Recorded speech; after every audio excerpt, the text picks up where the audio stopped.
নমস্কার বন্ধুরা, আপনারা কেমন আছেন?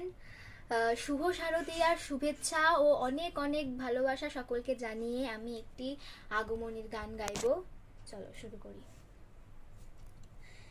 শিশিরে শিশিরে শারদ আকাশে ভোরের আগমনী। শিশিরে শিশিরে শারদ আকাশে ভোরের আগমনী।